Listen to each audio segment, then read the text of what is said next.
بسم اللہ الرحمن الرحیم۔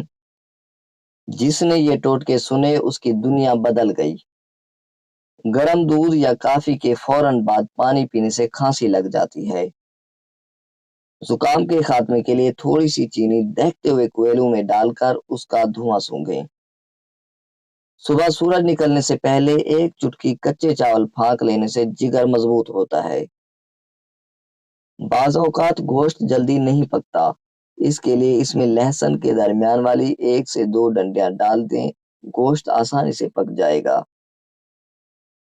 کھیرا کھانے سے پیشاب کی جلن میں کمی ہو جاتی ہے اور پاؤں میں بھی جلن نہیں ہوتی۔ ادرک کا چھلکا چمچ سے اتار کر دیکھیں، آپ چھری کا استعمال بھول جائیں گے۔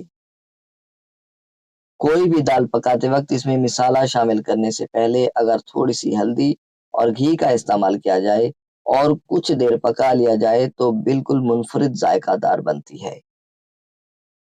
ہچکی روکنے کے لیے ایک سبز الائچی اچھی طرح چبا کر نگل لیں اور فوراً ٹھنڈے پانی کا 1 گلاس پی لیں، ہچکیاں آنا بند ہو جائیں گی۔ گھٹنوں کے بل زیادہ دیر بیٹھنے یا کام کرنے سے رگیں ناکارہ ہو جاتی ہیں۔ سونے کے لیے اپنی چارپائی یا پلنگ کا سرہانہ ہمیشہ شمالی سمت اور پاؤں جنوبی سمت رکھ کر سوئیں، بڑا سکون ملتا ہے۔ ہمیشہ کھانستے، چھینکتے اور انگڑائی لیتے وقت جسم سیدھا رکھیں۔ اس موقع پر جسم کا جو حصہ ٹیڑھا رہ جائے گا بعض اوقات وہ ٹیڑھا ہی رہ جاتا ہے۔ مناسب آرام کرنا، میٹھی نیند سونا اور پیدل چلنا صحت کے لیے بہت مفید ہے۔ شیر کی چربی میں یہ خاصیت ہے کہ جہاں یہ چربی ہوگی سانپ وہاں ہرگز نہ رہے گا۔ جہاں پیاز رکھے ہوں گے وہاں موڑی کیڑے نہ رہیں گے۔ غسل کرتے وقت ہمیشہ سب سے پہلے سر دھوئیں تاکہ دماغ کو قوت ملے۔ اگر آپ گوشت کھانے کے شوقین ہیں تو پکاتے وقت اسے بہت زیادہ گلنے دیں تاکہ ہاضمے کے لیے بہتر ہو۔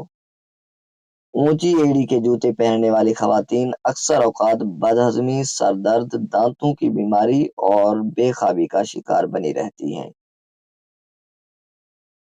ہمیشہ تندرست اور صحت مند رہنا چاہتے ہو تو حاجت ضروری حتیٰ کہ کھانسی اور چھینک تک بھی کبھی نہ روکو۔ دیمک کا خاتمہ کرنے کے لیے مٹی کا تیل چھڑکیں، دیمک فوراً ختم ہو جائے گا۔ ٹوتھ پیسٹ چھالوں پر لگانے سے چھالے ٹھیک ہو جاتے ہیں۔ اگر آپ چاہتے ہیں کہ کپڑے فوراً استری ہو جائیں تو کپڑے دھونے کے بعد انہیں زیادہ مت سکھائیں اور پہلے استری کر لیں، آسانی سے استری ہو جائیں گے کیونکہ ان میں تھوڑی تھوڑی نمی موجود ہوتی ہے۔ کپڑوں پر عطر یا کسی پرفیوم کا دھبا پڑ جائے تو اسے ٹاٹری سے مل کر نیم گرم پانی سے دھو لیں، دھبا دور ہو جائے گا۔ نیند نہ آتی ہو تو سونے سے پہلے پاؤں کے تلوؤں پر خالص سرسوں کے تیل کی مالش کریں اور 2 چمچ شہد کھا لیں۔